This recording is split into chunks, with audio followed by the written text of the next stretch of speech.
Good morning all of you. आज हम पढ़ेंगे फंजाई बेसिडियोमाइसीटीज के बारे में। क्लास बेसिडियोमाइसीटीज बहुत बड़ी क्लास है फंजाई में एस्कोमाइसीटीज के बाद। तो बेसिडियोमाइसीटीज जो है इसको क्लब फंजाई भी कहा जाता है क्योंकि इसमें क्लब नुमा बेसिडियम बनता है। तो बेसिडियोमाइसीटीज मैंने पहले भी बताया आपको वीडियो में कि पूरी क्लास जो फंजाई है उसका क्लासिफिकेशन किया गया है वो सेक्सुअल रिप्रोडक्शन के आधार पर किया गया है, जिसमें क्या स्पोर बनते हैं, जाइगोस्पोर, ऊ स्पोर बनेंगे, एस्को स्पोर बनेंगे, बेसिडियो स्पोर बनेंगे। तो यहाँ है जो बेसिडियोमाइसीटीज है इसमें बनते हैं बेसिडियो स्पोर, बेसिडियो स्पोर। और किसमें बनते हैं? बेसिडियम में। बेसिडियम नाम मुग्धाकार संरचना बनती है, इस प्रकार से बेसिडियम बनते हैं और उसके ऊपर प्रांगुल स्टिग्मेटा लगे हुए होते हैं और यहाँ बनते हैं बेसिडियो स्पोर। ये बेसिडियो स्पोर बनते हैं, ये बेसिडियम नामक संरचना है और ये बेसिडियो स्पोर है। और इनके चारों तरफ जो फ्रूटिंग बॉडी का फॉर्मेशन होता है उसको कहा जाता है बेसिडियो कार्प, बेसिडियो कार्प कहा जाता है। ये तो है कि बेसिडियोमाइसीटीज का नाम किसके आधार पर रखा गया? उसके सेक्सुअल रिप्रोडक्शन के आधार पर, क्योंकि यहाँ जो स्पोर बन रहे हैं उनको कहा जाएगा बेसिडियो स्पोर। किसके अंदर लगेंगे? बेसिडियम के लगते हैं। और पूरी जो फलन काय है, फ्रूटिंग बॉडी है, उसको कहा जाएगा बेसिडियो कार्प। कॉमन भाषा में बेसिडियोमाइसीटीज को क्लब फंजाई कहा जाता है। जिस प्रकार से एस्कोमाइसीटीज को सेक फंजाई कहा जाता है उसी प्रकार से बेसिडियोमाइसीटीज कहा जाएगा क्लब फंजाई। अब हम बात करते हैं इसके जनरल कैरेक्टर के बारे में। तो सबसे अच्छी बात यह है, इसमें दो चीजें बहुत ज्यादा इंपॉर्टेंट है कि ये इसमें डॉलीफोर सेप्टा पाए जाते हैं। यहाँ पर जो सेप्टा है, एस्कोमाइसीटीज में भी देखा, सेप्टम जो है वो पट्टयुक्त होते हैं लेकिन छिद्रित होते हैं। छिद्र पाए जाते हैं एस्कोमाइसीटीज में और इन छिद्रों में से कोशिका द्रव एक कोशिका से दूसरी कोशिका में जा सकता है लेकिन केंद्रक नहीं। लेकिन यहां बात की जाए बेसिडियोमाइसीटीज की, तो बेसिडियोमाइसीटीज में जो सेप्टम है वो विशेष प्रकार के हैं।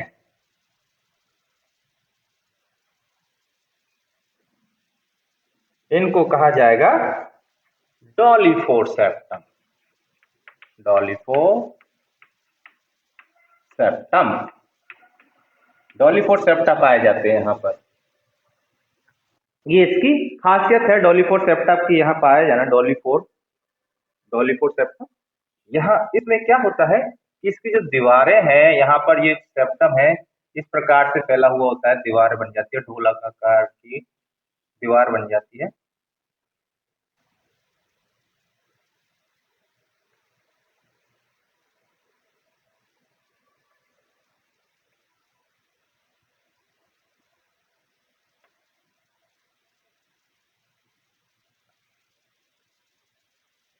इस प्रकार से ये सेप्टम बन जाते हैं।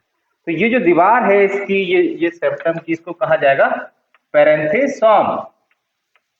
पट की जो दीवारें हैं, ये दीवार जो है इसको कहा जाएगा पेरेंथेसोम। डॉलीफोर सेप्टम, ढोलक, ढक्कन ढोलक के आकार के इसमें पाए जाते हैं सेप्टम, इसकी दीवारें हैं, इनको पेरेंथेसोम कहा जाता है। इनकी खासियत ये है कि इसमें कोशिका द्रव और केंद्रक जो है वो एक कोशिका से दूसरी कोशिका में आसानी से जा सकते हैं। केंद्रक भी जा सकता है और कोशिका द्रव भी एक कोशिका से दूसरी कोशिका में जा सकता है।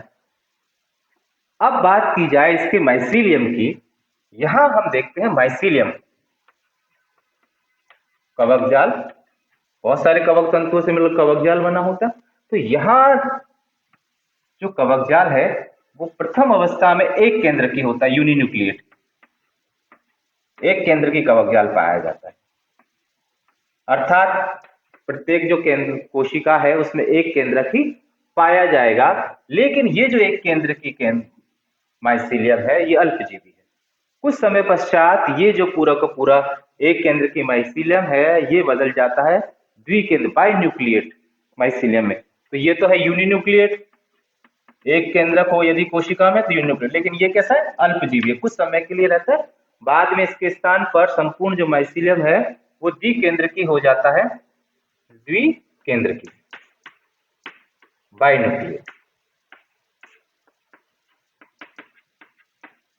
न्यूक्लियट माइसीलियम। इसका होने का कारण क्या है कि दो कवक तंतु सर्वप्रथम, दो कवक तंतु अलग अलग प्रकार के एक दूसरे के पास आएंगे, उनमें सोमेटोगेमी की क्रिया होगी, अलग अलग प्रकार के कवक तंतु आ गए एक बार, एक प्लस है एक माइनस है। जब दोनों की वैलेंस भित्ति गल जाएगी तो केंद्रक लेन हो ये दोनों कोशिकाओं में आपस में मिल जाएंगे, निषेचन हो जाएगा, तो क्या होगा, एक ही कोशिका में दो केंद्रक आ जाएंगे, एक प्लस और एक माइनस। यहां हम देखते हैं कि ये जो द्विकेंद्रकीय माइसीलियम बना है, इसकी दूसरी खासियत, पहली खासियत क्या है कि यहाँ डोलिपोर सेप्टम पाए जाते हैं, और दूसरी खासियत ये है कि ये जो द्विकेंद्रकीय माइसीलियम बना है एट प्रेजेंट टाइम जो यहाँ दिखाई दे रहा है, ये ये क्लैंप कनेक्शन के द्वारा, यहाँ दूसरा जो चीज मिलती है वो है क्लैंप कनेक्शन। तो दो खासियत हो गई अभी इसकी बेसिडियोमाइसिटीज की, किसमें डोलिपोर सेप्टम पाए जाते हैं, दूसरा क्लैंप कनेक्शन के द्वारा संपूर्ण जो माइसीलियम है वो द्विकेंद्रकीय हो जाता है। तो क्लैंप कनेक्शन का काम क्या, ट्यूबुलर लाइक स्ट्रक्चर बन जाएंगी और एक केंद्र की माइसीलियम द्विकेंद्र की माइसीलियम परिवर्तित हो जाएगा। पूरा जो द्विकेंद्र की माइसीलियम है वो सारा का सारा जो एक केंद्र की था अब कैसा हो जाएगा, द्विकेंद्र की माइसीलियम में परिवर्तित हो जाएगा। तो एक केंद्र की माइसीलियम का द्विकेंद्र की माइसीलियम में परिवर्तन होना डाइकैरियोटाइजेशन कहलाता है, द्विकेंद्र की भवन। तो डाइकैरियोटाइजेशन क्या है, एक केंद्र की माइसीलियम का द्विकेंद्र की माइसीलियम में परिवर्तित हो जाना, क्योंकि एक केंद्र की माइसीलियम अल्पजीवी भी नष्ट हो जाएगा और इसके स्थान पर जिस साइड रहेगा वो रहेगा द्विकेंद्र की माइसीलियम। तो एक केंद्र की माइसीलियम का द्विकेंद्र की माइसीलियम में परिवर्तन होना डाइकैरियोटाइजेशन कहलाता है। और ये जो पूरा का पूरा कवकसूत है या कवक जाल है, एक बार डाइकैरियोटाइजेशन हो गया तो अब पूरा कवक जाल को डाइकैरियोटाइजेशन होना है, पूरे कवक की द्विकेंद्र की होना है, तो ये होता है क्लैंप कनेक्शन के द्वारा। ये एक बक्कल लाइक स्ट्रक्चर्स है। तो ये देखते हैं किस प्रकार से ये जो कवक तंतु है वो पूरा का पूरा द्विकेंद्र की हो जाता है। यहाँ देखते हैं अपन, दो केंद्रक है, एक प्लस है और एक माइनस। अब कुछ समय पश्चात इसमें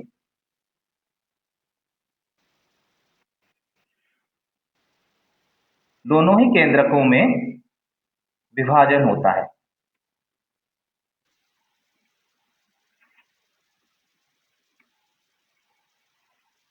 दोनों ही केंद्रकों में विभाजन हुआ, एक ये और दूसरा इसमें, दोनों ही केंद्रकों में एक साथ विभाजन होता है। ये जो दोनों केंद्रक है एक साथ इनमें विभाजन हुआ और दो केंद्रक चार केंद्रक हो गए, और जैसे विभाजन होता है यहाँ पर एक हुक लाइक संरचना का निर्माण हो जाता है। तो ये हुक लाइक जो संरचना है पूरी की पूरी, ये थोड़ा सा घुमावदार है, धीरे धीरे इसमें और परिवर्तन होता है और ये हुक लाइक संरचना थोड़ा सा और घूम जाएगी बहुत इस प्रकार से। अब ये जो केंद्रक है, जो शीर्ष दोनों अलग अलग प्रकार के केंद्रक है, इसमें एक केंद्रक तो यहां रह जाएगा, एक केंद्रक इसके अंदर प्रवेश कर जाएगा जो टर्मिनल जो केंद्रक है, दूसरा जो केंद्रक है यहाँ भी एक केंद्रक इसके अंदर प्रवेश कर जाएगा और एक यहाँ। अब यहाँ दो पट और बनेंगे, पट बनते हैं, तो एक पट तो बन जाएगा यहाँ पर और एक पट बन जाएगा यहाँ पर। ये देखिए दो पट बन गए। तो अब यहाँ पर टोटल कितनी कोशिकाएं हो गई, तीन। ये जो कोशिका ये है टर्मिनल कोशिका, शीर्षस्थ कोशिका टर्मिनल सेल, ये है सब टर्मिनल सेल उपांतिम कोशिका, और ये है हुक सेल, हुक के जैसे समान है, हुक जैसी मुड़ी हुई है, हुक सेल इसको कहा जाएगा। अब ये जो हुक लाइक संरचना बनी है यहाँ पर, ये धीरे धीरे इसमें और घुमाव आएगा और ये जो है अगली वाली कोशिका से जाकर मिल जाएगा।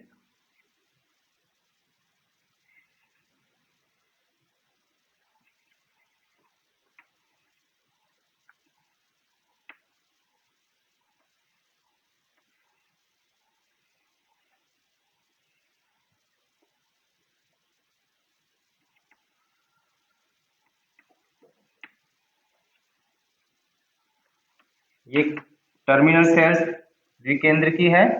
यहाँ पर एक केंद्रक था अभी। अब ये जो केंद्रक है इस भित्ति के समीप आने से ये जो केंद्रक है इसके अंदर प्रवेश कर जाएगा। थोड़े समय पश्चात ये जो हुकलुमा संरचना है ये घुमाव से धीरे धीरे कहाँ जाएगी, इसके पास जो सब टर्मिनल पे सेल है उससे जुड़ जाएगी और इसकी ओमेनिस भित्ति यहाँ गल जाएगी और ये जो केंद्रक है इसके अंदर प्रवेश कर जाएगा। तो दोनों के दोनों कोशिकाएं कैसी हो गई, फिर द्विकेंद्रकी हो जाए।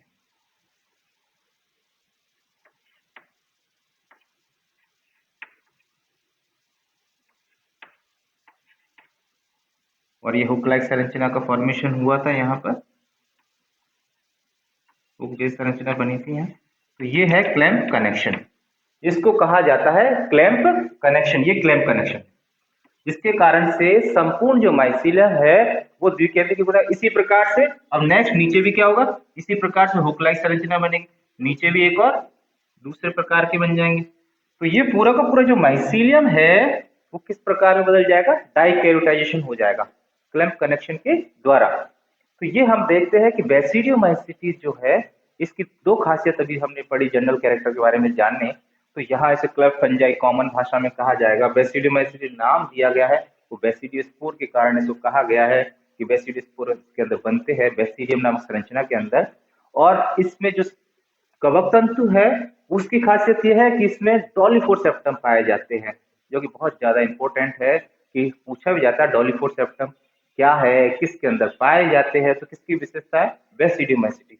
दूसरा कि यहाँ एक केंद्र की माइसीलियम जो है शुरू में वो अल्पजीवी है, तो मेन जो है वो कौन सा है, डाइकैरोटिक माइसीलियम है। द्विकेंद्र की जो माइसीलियम है बाइन्यूक्लिएटेड डाइकैरोटिक माइसीलियम वो स्थायी है और बाइकैरोटिक बनने का कारण है क्लैंप कनेक्शन। तो दूसरा क्वेश्चन पूछा था क्लैंप कनेक्शन किस में पाए जाते हैं, बेसिडियोमाइसीटीज में। और क्या काम करता है, संपूर्ण माइसीलियम को डाइकैरियोट बनाने का ये काम करता है द्विकेंद्रकी।